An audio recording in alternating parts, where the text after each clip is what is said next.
Hello and a very warm welcome to all the viewers of 3.2 TV. This is Manoj Dara. So let's get started with the top headlines for the day.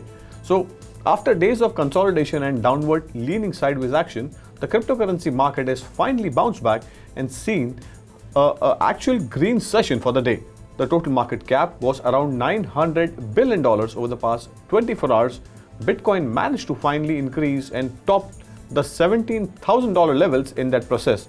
So if we talk about the overall cryptocurrency market, we have mentioned about Bitcoin. Ethereum is one of the best performers amid the top coins by means of total market cap, and it is up almost 4%, was trading at around $1,300 levels. So Litecoin and Polygon Matic are also charting the similar gains.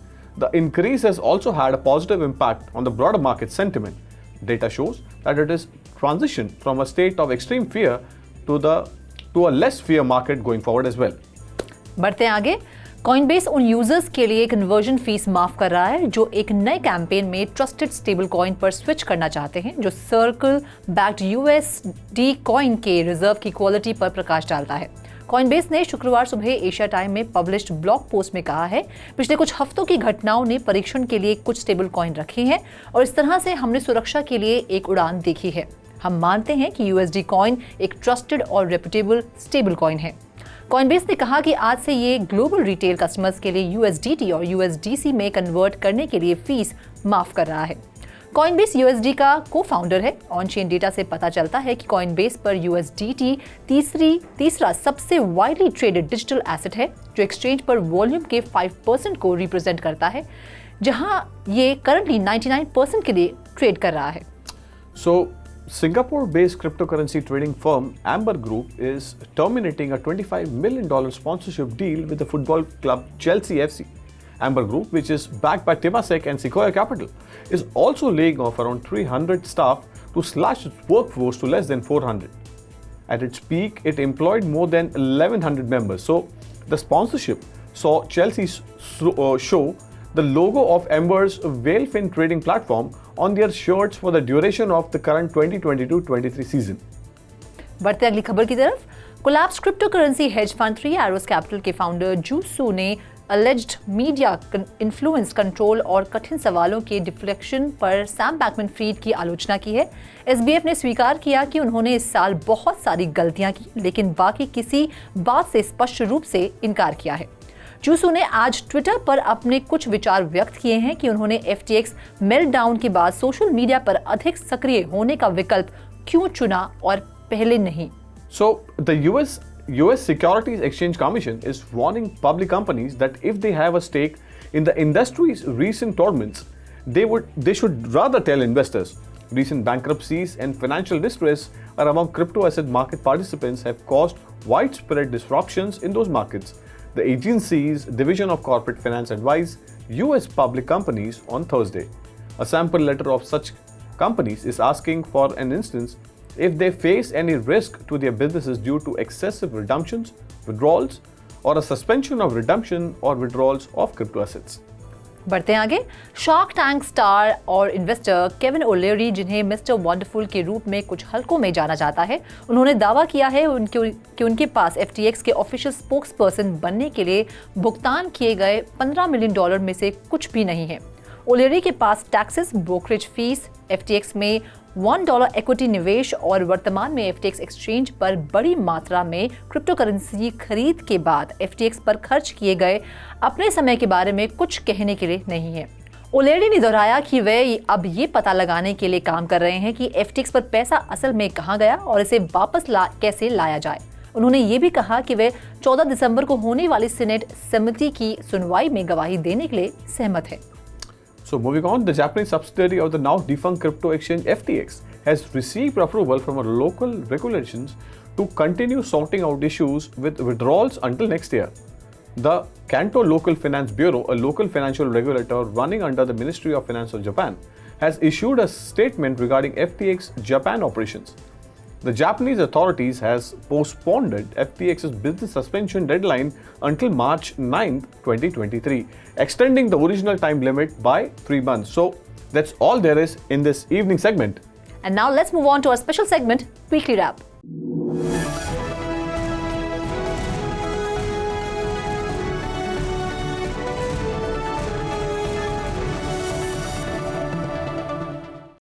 a very warm welcome to Crypto Weekly Wrap, where we get you latest news and updates of top events from Cryptoverse that happened in the past week. I am Ruchi Sharma. And I am Manoj Dara. And Ruchi, let's get started with the top headlines for the day. Yes.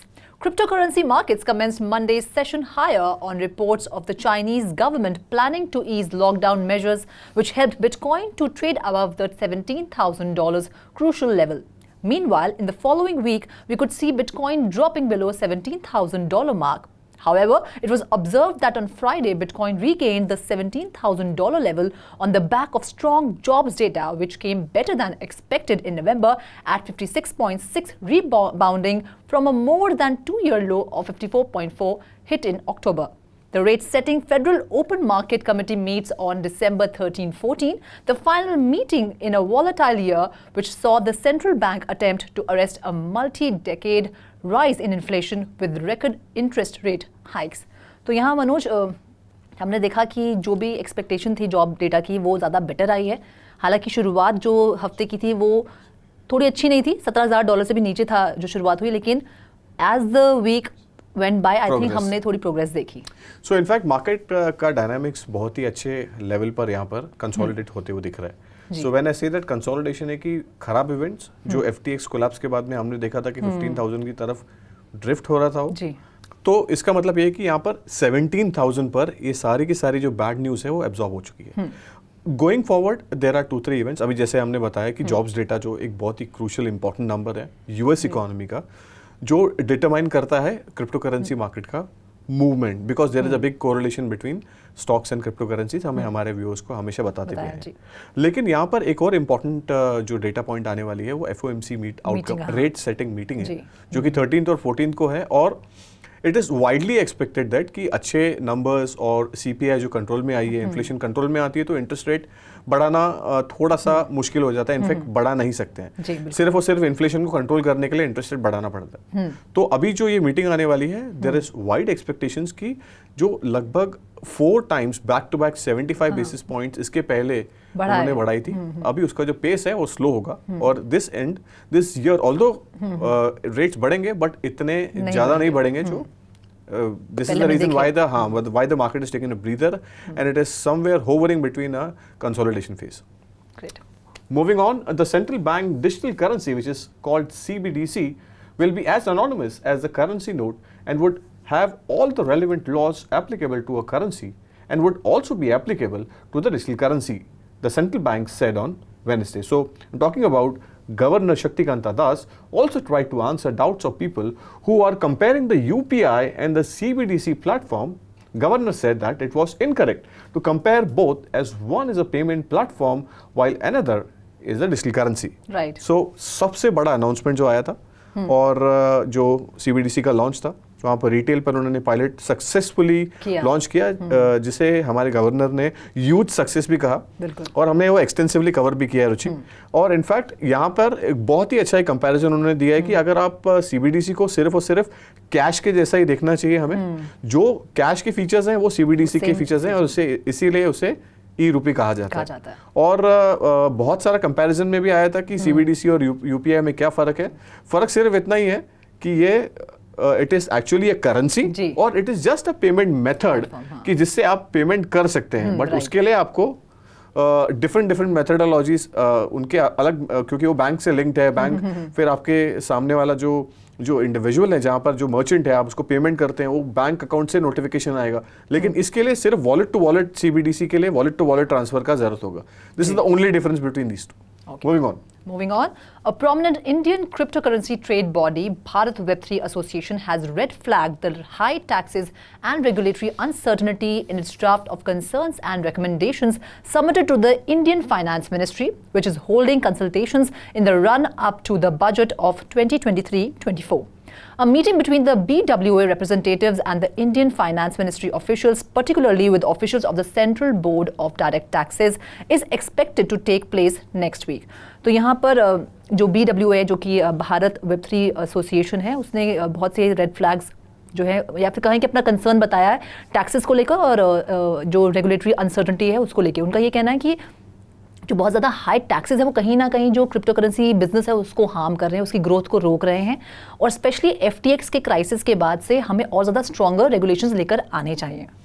ये सारी की सारी industry की demand होती है, budget के पहले सारी एक्सपेक्टेशंस जाती है जी। और इनफैक्ट ये वैलिड भी है, जैसे बिकॉज बहुत सारे मार्केट पार्टिसिपेंट्स बोल रहे हैं, हम नहीं बोल रहे जी। और यहाँ पर ये ऑफ कोर्स ये एक डिस्क्लोजर है बिल्कुल। तो टैक्सेस को लेकर एक बहुत बड़ा कंसर्न था। Lot of exchanges have come out and said that in open that की टैक्सेस की वजह से यहाँ पर हमारे बिजनेस में ड्रॉप देखने मिला है क्रिप्टो करेंसी के बिजनेस में, because people have moved out to some of the other exchanges.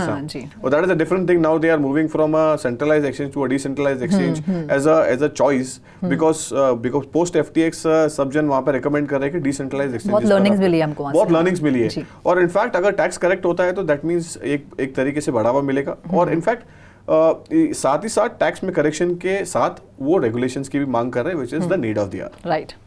Moving on, India's Financial Intelligence Unit, which has actually tracked 3,300 crypto accounts in the last 8 months that is suspected were being used for money laundering, drug trafficking, and other illegal activities, including funding social unrest. FIU, which is the unit, has recommended closure of these accounts and has also reached out to international agencies. India is a member of Egmont Group, an international group of financial intelligence units of 166 countries का एक जो consortium है, India उसका part भी है।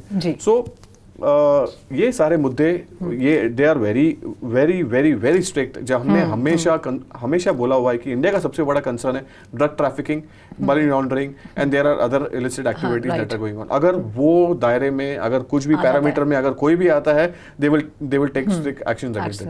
And क्यों ना हो, बिकॉज दैट इज समथिंग वो no country in this world will accept any or the other account which is linked to such kind of malicious activities. And regulations की अगर हम मांग करें तो इंडिया जब से G20 प्रेसिडेंसी की तरफ उन्होंने कदम बढ़ाए हैं अपने, और ग्लोबली भी एक एफर्ट की तरफ उन्होंने इशारा किया है कि सारे का सारे जो ग्लोब है, पूरा जो ग्लोब है वो एक स्टेप लेगा क्रिप्टो करेंसीज को रेगुलेट करने, एक स्टैंडर्ड रेगुलेशन लेकर आएगा। Of course. Moving on, former FTX CEO Sam Bankman-Fried feels obligated to talk to lawmakers about the collapse of his crypto exchange, but he might not do it on their timeline. The disgraced crypto boss said he needs to learn more about what caused FTX to implode and file for bankruptcy protection before he can appear at a congressional hearing on the topic. The House Financial Services Committee invited Bankman-Fried to testify at a December 13 hearing. तो यहाँ SBF कह रहे हैं, Sam Beckmann-freed कह रहे हैं कि मैं बिल्कुल टेस्टिफाई करूंगा और मैं अपनी तरफ से पूरी जो है सफाई दूंगा, लेकिन अभी मुझे वक्त चाहिए और मुझे देखना है कि ये इतना बड़ा हर कोई जानना चाहता है ये इतना बड़ा कोलैप्स क्यों हुआ। बहुत से इसके बारे में रीजनिंग भी है जो हमने पढ़ी है, जो हमने समझी है, लेकिन सैम बैकमैन का कहना है कि वो अपनी तरफ से रिव्यू करना चाहते हैं कि सबसे बड़ी वजह क्या थी FTX के कोलैप्स की, और साथ ही साथ कि ये जो बैंक्रप्सी चैप्टर 11 बैंक्रप्सी उन्होंने फाइल की, प्रोटेक्शन उन्होंने मांगी, उसकी नौबत क्यों आई। सबसे पहले तो उनको ये ध्यान में रखना चाहिए कि उनको रिव्यू क्या करना है। एक्चुअली सबसे पहले उनको ये रिव्यू करना है कि अलामेडा का स्ट्रक्चर क्यों बना है, क्योंकि प्रॉप ट्रेडिंग और एक्सचेंज एक्टिविटी कभी भी साथ में नहीं जा सकती है। ये फाइनेंशियल मार्केट का रूल है, ये दोनों चीजें साथ में नहीं जानी चाहिए। That is something which he has to understand first as a business model. और अपने टोकन को एज अ रिजर्व रखना। सेकंड रिव्यू उनको सेकंड रिव्यू उनको ये करना चाहिए कि अलामेडा ने FTT टोकन्स क्यों होल्ड किए। राइट। थर्ड रिव्यू उनको ये रखना चाहिए कि सोलाना में इनका इतना बड़ा होल्डिंग क्यों था। एंड फोर्थ रिव्यू उनको ये करना चाहिए कि एक्चुअली ये कर क्या रहे हैं।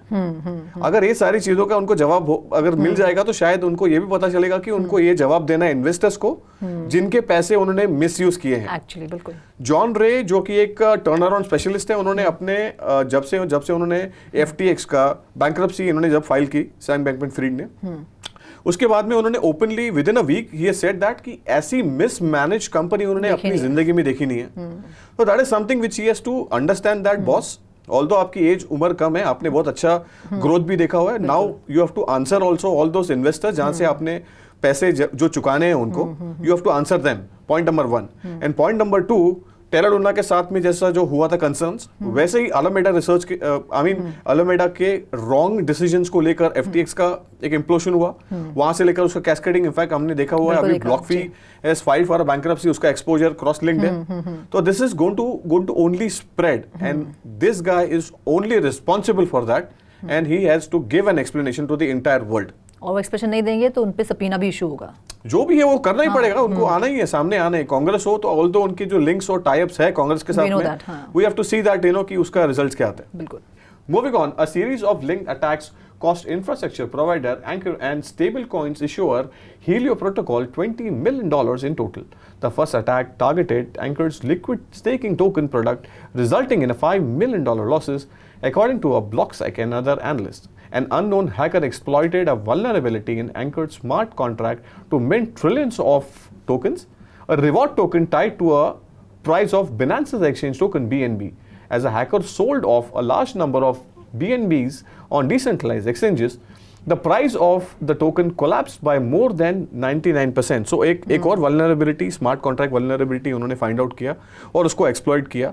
और इनफैक्ट एक मज़ेदार बात ये भी है हैकर की कि वो बहुत ज़्यादा कैलकुलेटिव भी है, because at a time when FTX के कोलैप्स के बाद में there are lot of liquidity that has moved from the centralized exchanges to the decentralized exchanges.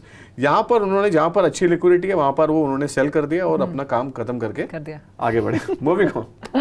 So cryptocurrency exchange Gate.io established an industry liquidity support fund with a $100 million initial commitment. The $100 million commitment from Gate.io is intended to help companies restructure and adapt to changing market conditions. तो यहाँ ये अच्छी खबर है। इससे पहले Binance ने भी एक $2 बिलियन का सपोर्ट फंड, जिंगपिंग झाओ ने $2 बिलियन का एक सपोर्ट फंड लाया, और अभी Gate.io लेकर आए ये $100 मिलियन का एक सपोर्ट फंड उन सब कंपनीज को सपोर्ट करने के लिए जिन्होंने कहेंगे क्रिप्टो विंटर में या कहीं ना कहीं ये जो सारे FTX कोलैप्स या इस तरह के जो भी इंसिडेंट इस साल में हुए, जो कंपनीज इससे अफेक्ट हुई हैं, उन्हें कहीं ना कहीं सपोर्ट करने के लिए, इन्वेस्टर कॉन्फिडेंस बढ़ाने के लिए, रिबिल्ड करने के लिए और कंपनीज को रिस्ट्रक्चर करने के लिए। ये तो सही है कि सारा बुक में लिखा भी हुआ है, बट ये देखना पड़ेगा कि कौन कौन सी कंपनी इसके दायरे में आ सकती है और कौन कौन सी कंपनीज को ये बेनिफिट भी मिल सकता है। बिल्कुल। The metaverse platform Decentraland announced a new platform feature which allows its users who own virtual land to essentially become landlords. Owners can now officially rent out their property to other users on the platform for predefined periods of time. This allows users to earn passive income of their metaverse assets. All land rentals are performed in Mana, the native token of Decentraland, and paid upfront in total. तो अब तक जो लोग सवाल पूछ रहे थे कि ये मेटावर्स में लैंड क्यों खरीदना है, तो लैंड आप खरीदेंगे, उसके बाद आप उसमें एडवर्टाइजिंग और ये सब तो आप कर ही सकते हो, आप उसको रेंट पे भी दे सकते हो। और जैसे कि एक्चुअल प्रॉपर्टी के साथ होता है कि आपने अगर किसी को उसे रेंट आउट किया है तो उस पीरियड के लिए आप उसे बेच नहीं सकते, या फिर आप उस पर परचेजेस की आप बिड्स नहीं ले सकते, तो बिल्कुल वैसे ही रूल्स इस पर लागू होते हैं और माना में इसमें सारी ट्रांजैक्शन होगी। इकोसिस्टम है और यहाँ पर एक नए तरीके भी हैं उनको आगे लेके जाने के लिए, बढ़ावा देने के लिए, but at a time when the market is slower ये देखना पड़ेगा कि ये सारी एक्टिविटीज कितना ज़्यादा टॉप लाइन पे कंट्रीब्यूट करेगी और इनफैक्ट ये इकोसिस्टम को कितना फायदा होगा।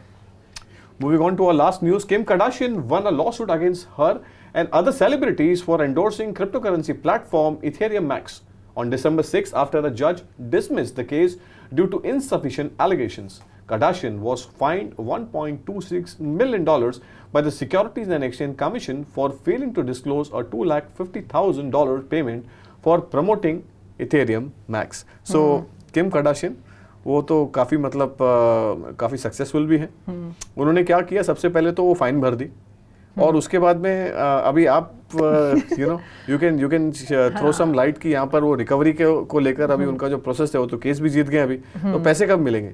तो देखिए वो जैसे कि आपने बोला इतनी बड़ी सेलिब्रिटी हैं and she is such a successful business woman and on the top of all, she's a woman. So she will get her money back, I'm sure. Definitely, that only time will tell, and we'll keep updating our viewers regarding this. That's all there is in today's weekly wrap. This is Manoj Dara signing off. And this is me, Ruchi Sharma, signing off. Do like, share, and subscribe to 3.0 TV. Have a great weekend. Thank you.